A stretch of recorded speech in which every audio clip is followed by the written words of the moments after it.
karapatan din natin obligahin ang mga tatanggap at gagamit ng perang ibinabayad natin dahil hindi madali kung paano natin kinita ang ipagbabayad natin ng buwis. At lahat po tayo ay nagbabayad ng buwis.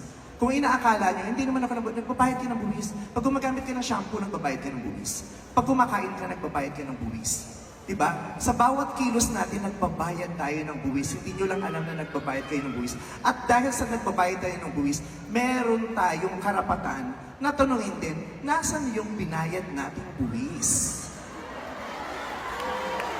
Kasi misyon ng BIR, di ba po, gamitin ang mga perang yan for nation building and to uplift the lives of the Filipino people. Tama po ba? Yun ang misyon. Kaya nila tayo kinukunan ng buwis kasi yun ang kanilang misyon. Kaya pagkatapos nating magbayad ng buwis, tatanungin natin, nasa na po yung quality of life? Nasa na po yung projects? Diba? Nasa na po yung tulay? Bakit po bumagsak ang tulay sa Isabela? Karapatan natin yon, tama po ba? Karapatan natin kumwestiyon at magsalita at bumoses dahil pera po natin ang ginamit doon.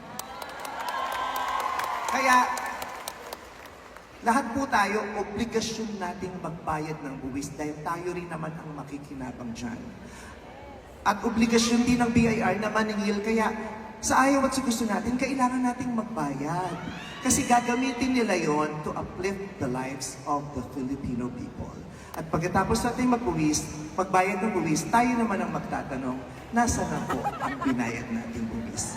Kaya maraming salamat. Salamat po dito sa pribilehiyong makapagsalita at dito po sa plaking ito, ikinagagano ko pong tumanggap ng ganitong pagkilala na one of the top taxpayers sa aming distrito. Maraming salamat po. God bless you. Mabuhay kayo, Madlang people! Once again, the unforgettable Vice Ganda, amazing message para sa Madlang people.